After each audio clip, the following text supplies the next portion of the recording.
Olá, sejam muito bem-vindos. Está a iniciar mais um consultório, o seu programa de saúde aqui no Porto Canal.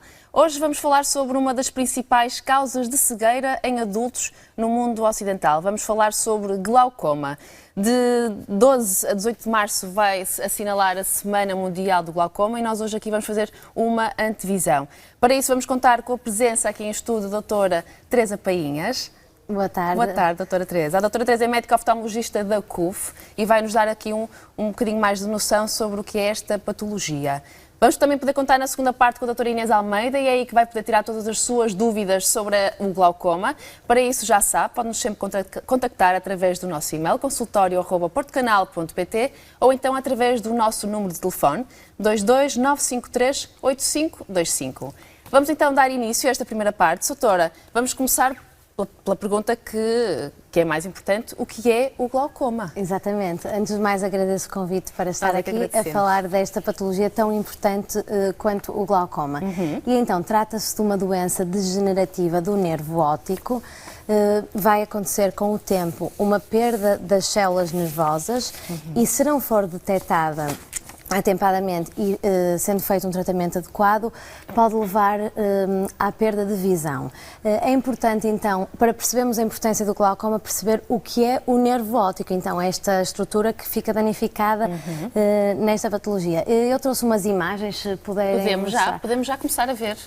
Pronto, então, para que nós consigamos ver um objeto, é essencial que a imagem desse objeto atravesse várias estruturas da retina. Podemos ver, então, tem que passar várias estruturas até chegar à retina. Tem que passar através da córnea, do cristalino e vai ser, então, focada na retina. A função do nervo óptico vai ser transmitir estas imagens até ao cérebro, onde vai ser processado e nos vai permitir, então, visualizar. Podemos fazer uma analogia, imaginar o nervo óptico como um cabo elétrico.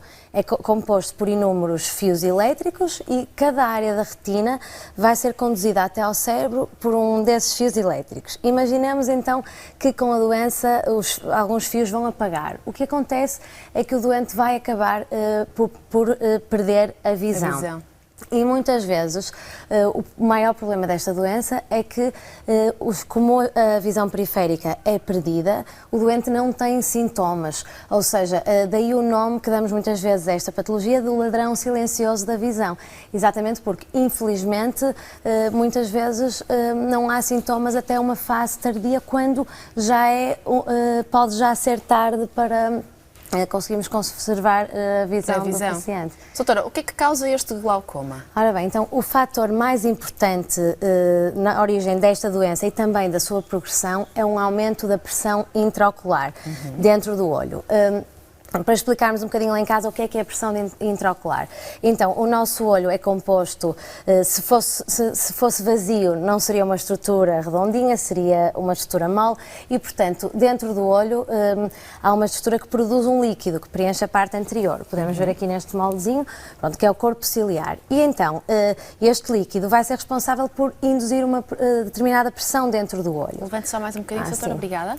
Ok, então a pressão intraocular vai ser determinada pelo balanço então entre a produção, que é feita por aqui, e a drenagem, que é realizada numa estrutura. Se então esta pressão for muito alta, o que é que vai acontecer? Por um lado vai haver uma compressão do nervo óptico, uma compressão mecânica, por outro lado não vai entrar tanto sangue, podemos ver aqui os vasos, ou seja, vai haver uma isquemia do nervo e as células que nos levam então a informação ao cérebro vão morrer. Mas hoje em dia sabemos que o glaucoma não é exclusivamente causado por um aumento da pressão intraocular. Houve uma mudança de paradigma nos últimos anos. Sabemos que há outros fatores, porque há doentes que têm uma pressão dentro dos níveis considerados normais e que a doença continua a evoluir, ou muitas vezes doentes com pressão efetivamente normal.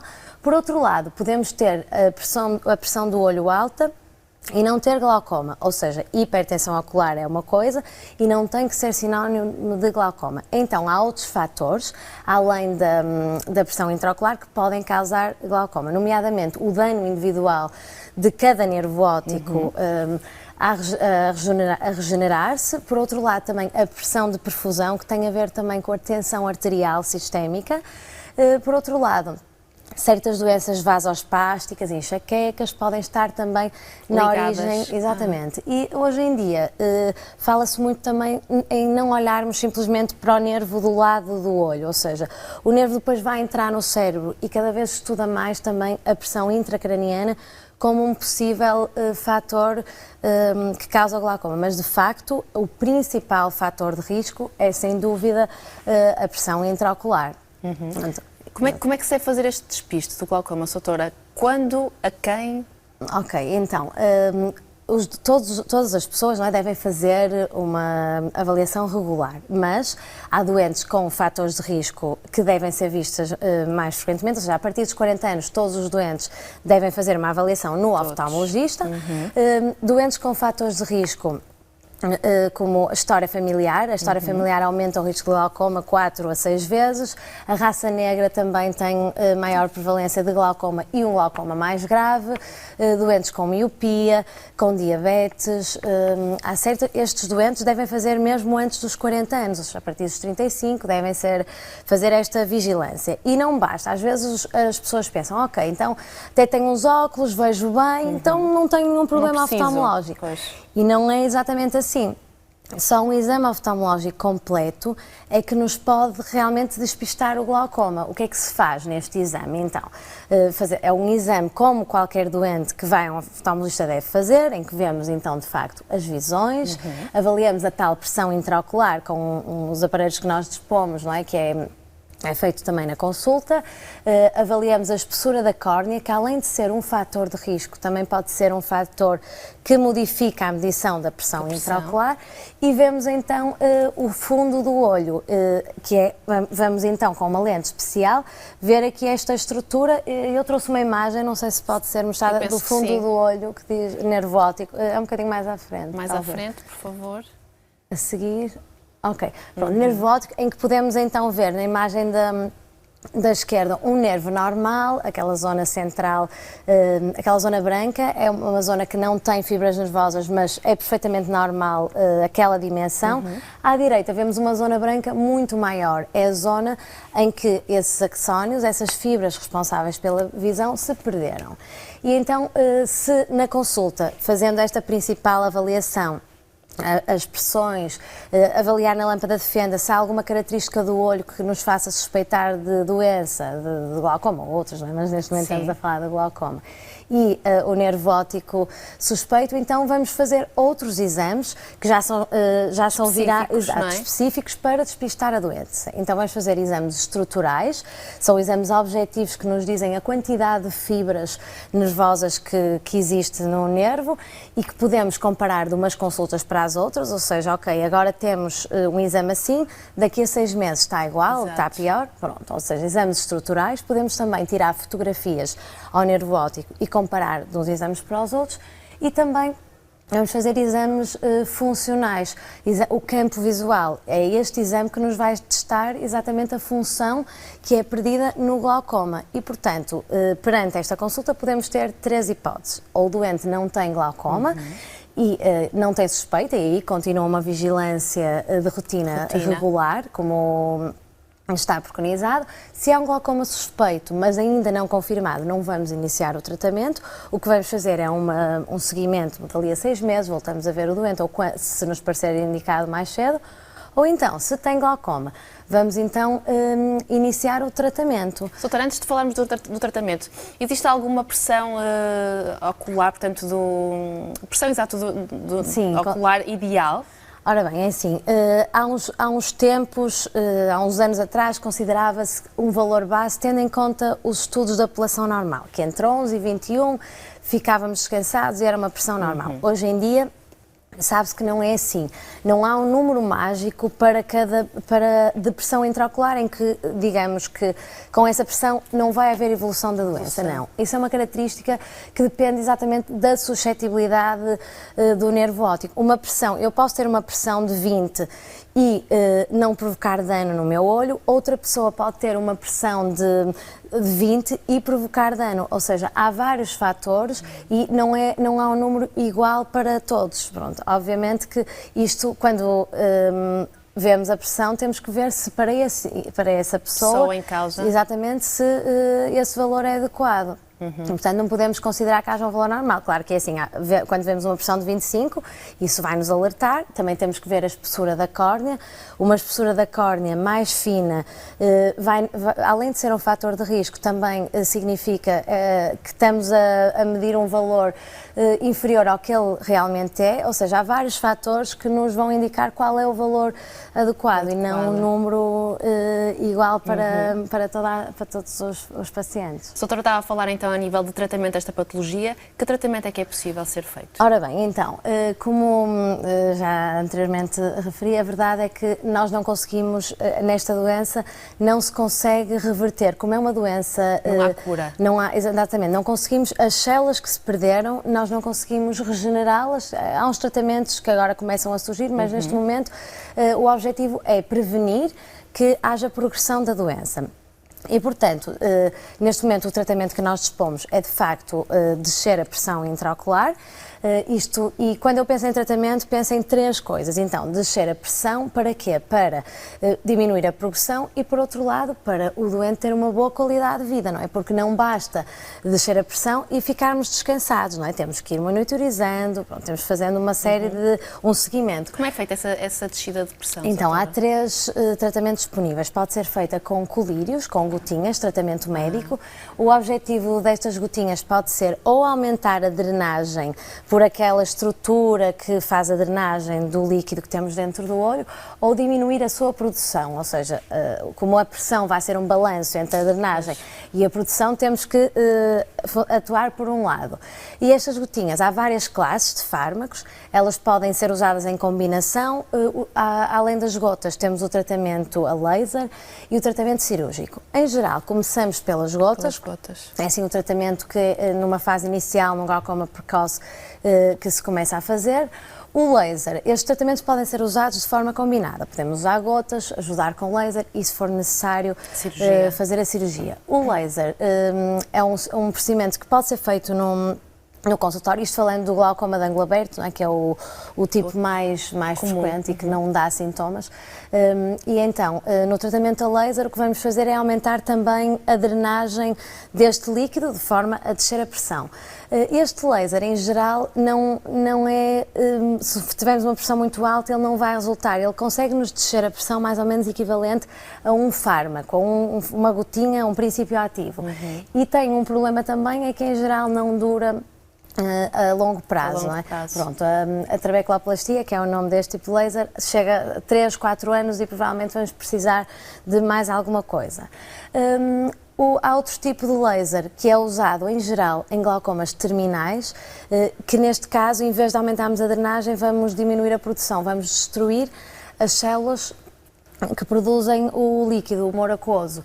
Cada vez mais começam a surgir lasers mais eficazes e que, portanto, o laser micropulsado, que agora já se começa a utilizar, já não necessita ser usado numa fase terminal, mas é mais uma arma terapêutica que conseguimos usar um bocadinho mais precocemente. E quanto ao tratamento cirúrgico, então, mais uma vez, ao contrário, muitas vezes os pacientes acham que vão ser operados ao glaucoma e que isso vai curar a doença. Importa dizer que, infelizmente, não vai curar. Mais uma vez, vamos baixar a pressão intraocular. Vão dar um bocadinho mais de qualidade de vida. Exatamente, não é? E vamos fazer com que... Porque o objetivo do tratamento é, de facto, mesmo os doentes sem glaucoma vão ter uma perda progressiva destas células ao longo da vida. Mas isto provavelmente, estes doentes chegariam aos 150 anos, vamos imaginar. Qual é o objetivo do tratamento do glaucoma, então? É fazer com que esta progressão seja tão lenta que consigamos adiar uma cegueira além da esperança de vida do doente. E, portanto, mais uma vez, voltando aqui ao tratamento cirúrgico, então, o que é que ele vai fazer? Vai-nos criar, sabemos que há uma área entupida, não é? Ou então, isto no glaucoma de ângulo aberto, no glaucoma de ângulo fechado temos alguma coisa que nos está a bloquear a drenagem e, portanto, vai-nos criar uma via alternativa, ou seja, vai fazer com que o líquido saia do olho que seja drenado e que nos baixe a pressão numa via alternativa. E, portanto, o problema do tratamento cirúrgico, e por isso é que muitas vezes não usamos logo numa fase inicial, como qualquer tratamento cirúrgico tem, obviamente, os seus riscos, não é? Tem um papel muito importante e cada vez mais vamos tendo opções menos invasivas, com menos inflamação no pós-operatório, mais eficazes. O pós-operatório é difícil, doutora? É assim, é preciso um seguimento muito apertado, dependendo das cirurgias, não é? Antigamente a cirurgia clássica tínhamos que seguir de uma forma muito regular, agora conseguimos alargar um bocadinho, mas em geral depende de cada paciente. Há glaucomas mais complicados que respondem melhor ao tratamento, mas em geral, se forem seguidos de forma adequada e com as técnicas que dispomos, temos resultados muito, muito bons no tratamento do glaucoma. Os pacientes aderem bem a este tipo de tratamento? Ora bem, em relação ao tratamento em geral, isso é um dos grandes problemas do glaucoma, a adesão. Como é uma doença silenciosa e muitas vezes, sobretudo nas fases iniciais, o que é que acontece? O doente nem está a sentir, não tem queixas, disseram que tinha um glaucoma. Mas a verdade é que não tem queixas. E vamos estar a dar, no caso dos colírios, vamos dar umas gotinhas que até tem que pôr, em geral, de manhã e à noite. Ou à noite, vai acabar por, muitas vezes esquecem-se e quando põem até ficam com o olho vermelho. A verdade é que os colírios não estão isentos de efeitos secundários, infelizmente.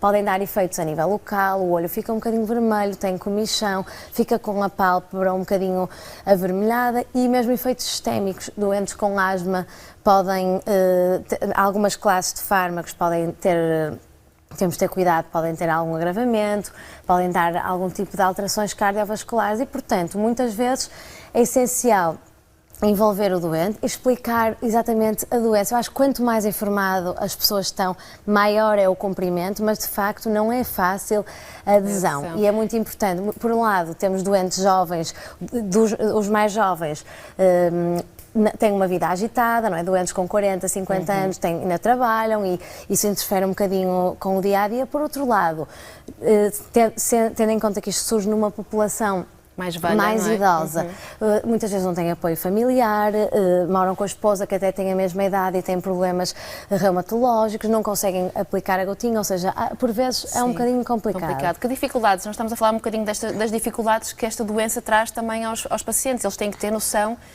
de que vai alterar um bocadinho o dia-a-dia. Exatamente, sim, sem dúvida. Por um lado, eu acho que quando dizemos a alguém que tem um glaucoma, obviamente que nós não gostamos de dar mais notícias, os médicos infelizmente estamos aqui para isso e temos que dar. Por um lado, há um fator psicológico bastante importante, não é? Porque vamos dizer a alguém que tem uma doença e que se não for tratado vai cegar e ninguém gosta de ouvir isso e ainda por cima vamos dizer que hoje em dia não vamos conseguir curar a doença, por isso temos o fator psicológico logo inicial. Temos também o fator económico, ou seja, estes doentes, hoje em dia os medicamentos já são muito comparticipados, mas a verdade é que o medicamento para a tensão, o medicamento para o colesterol e mais este fármaco será mais um acréscimo, não é, no orçamento mensal. E além disso, eu penso que a qualidade de vida do doente vai ser afetada de diferentes maneiras. Por um lado, na fase inicial da doença, o doente não vai ter sintomas e, portanto, as queixas vão estar mais relacionadas com o tratamento. Numa fase mais avançada, os doentes de facto vão começar a ter perda do campo visual. E só para, se calhar, explicar um bocadinho o que é isto do campo visual, bem, posso explicar genericamente. O campo visual é, imagino que eu estou a olhar em frente, eu estou a ver com mais nitidez a zona central, mas se passar alguma coisa ali na parte mais periférica, também consegue ver. Eu consigo ver. E é exatamente isso, é assim que nós definimos o campo visual. É toda a área, com o campo binocular, é toda a área com os dois olhos abertos que nós conseguimos ver. Nesta doença, então, as células que são mais danificadas são responsáveis pela visão periférica, e então vai havendo este estreitamento na visão com o tempo. Ao contrário do que se pensava, não fica tudo preto à volta, não vamos ver em túnel, mas o nosso cérebro tem alguma plasticidade vai fazer uma reconstrução das imagens, que são aquelas luzinhas que são apagadas do cabo, não é? Como eu tinha falado. O cérebro vai acabar por reconstruir, mas o doente vai deixar de ver. Está na estrada e vai passar ali um carro e provavelmente não vai ver. Ou seja, vai ter algumas restrições para a condução Vai também. ter restrições para a condução, sem dúvida. Está provado que os doentes com glaucoma têm mais acidentes de viação. E, aliás, isto é uma situação que é bastante, sobretudo nas fases mais terminais, não é? Uma vez que é uma doença progressiva, é essencial que a carta de condução vá sendo reavaliada ao longo dos anos. Isto porquê? Porque, à medida que o campo visual vai... Há critérios, não é? O doente, para conduzir, tem que ter um campo de visão de 120 graus e, à medida que o campo vai estreitando, começa a ser perigoso para o doente com glaucoma. Então, fazer esta condução, não é? Porque ainda por cima há este remapeamento que eu falei, ou seja, eu trouxe uma imagem sobre isto, exatamente. Acho que podemos ver se a produção está atenta, mas eu penso que sim. Diz campo visual. Campo visual. Ok, então é anterior. Era aquela, anterior. exatamente. Ok, então, exatamente era o que eu estava a dizer. Do lado esquerdo temos uma imagem que é um bocadinho o mito que se pensa, ok, vai havendo progressão e os doentes até se apercebem porque fica tudo preto à volta. Não, acaba por não ficar realmente. Essas células, por isso é que é um ladrão silencioso, porque de facto a visão vai-se perdendo sem se aperceber, porque acontece exatamente a imagem da direita, ou seja, o cérebro não vai ver aquele carro, mas vai substituir por outra imagem, provavelmente plena, não é? Tendo em conta as áreas vizinhas. Soutora, esta doença é possível de ser prevenida? Assim, aqui a prevenção... É o tratamento. É exatamente informar, é isto que estamos a fazer aqui, é falar para os telespectadores, é os médicos de família, os cuidados de saúde primária, informarem os doentes. Fazemos então estes doentes que têm fatores de risco, ou seja, doentes a partir dos 40 anos, doentes de raça negra, toda a gente em geral, mas doentes miúpes, com diabetes, é tentarmos que... consigamos apanhar na nossa consulta um dano glaucomatoso no início, para termos ainda muito tempo para tratar, para baixar as pressões, para estudarmos os fatores de risco e a pressão adequada ao nosso doente, de forma a que consigamos evitar a cegueira, que é o objetivo é, sem dúvida, não é? Manter o doente com uma qualidade de vida, não é? Que lhe permita fazer as tarefas do dia-a-dia, que não se esbarre mais contra os objetos, que é o que acaba por acontecer, não é? Que não tenha quedas, as fraturas também são maiores, comparativamente com a idade semelhante, os doentes com glaucoma têm mais fraturas, porque caem mais acidentes de viação, daí a importância realmente de ir avaliando periodicamente e estudar bem os campos visuais quando estamos perante um doente de glaucoma, não é? Para perceber que não... Isto é uma situação também psicologicamente bastante sensível, é muito simpático. Vamos ver alguém que provavelmente vai deixar de conduzir e, portanto, é essencial mesmo que, de facto, se aposte muito nos rastreios, na informação, porque parece-me que, apesar de cada vez mais as pessoas estarem informadas, ainda há muita gente que desconhece. Sabem o que é o glaucoma, o que é o nome, conhecem, sabem que até é uma doença dos olhos, mas não sabem que vai levar à cegueira, e a verdade é que é a principal causa de cegueira irreversível em Portugal.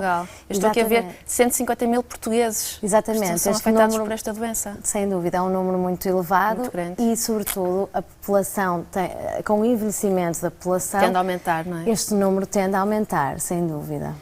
A Semana Mundial do Glaucoma lançou uma campanha pública que, portanto, para sensibilizar os portugueses e não só, não é? A população desta doença. Que campanha é esta, Soutora? É assim, todos os anos, na semana, além destas iniciativas na comunicação social, fazem-se em vários locais do país rastreios em vários hospitais. Nós também vamos fazer na CUF para a semana.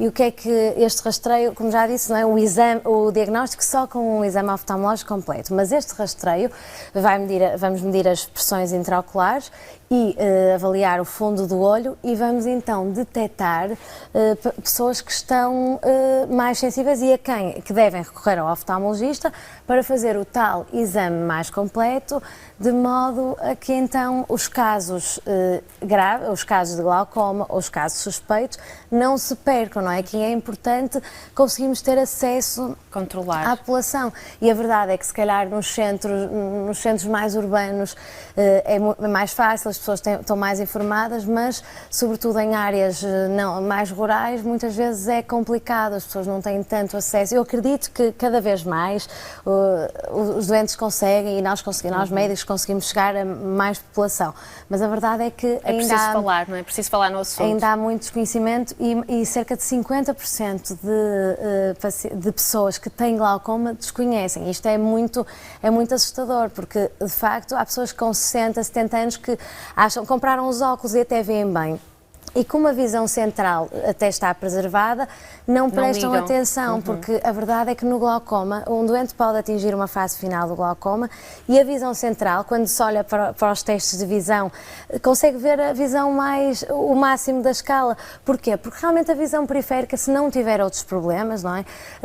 Ela está conservada e, portanto, até não basta ter uns óculos e achar que porque tenho uns óculos até vejo bem, que não tenho necessidade de ir ao oftalmologista. Muito obrigada, doutora. Aqui fica esta mensagem. Passou a correr, como viu. Sem dúvida. Já passou esta primeira parte. Muito obrigada pela sua presença. Na segunda parte vamos continuar a falar de glaucoma e é aí que vai poder tirar todas as suas dúvidas. Vai estar cá a doutora Inês Almeida, também é médica oftalmologista da CUF. Já sabe, pode nos contactar através do nosso e-mail, consultorio@portocanal.pt, ou então através do nosso número de telefone 22 953, eu tinha aqui algures, 8525, é isso mesmo. Fica a contar consigo na segunda parte. Até já.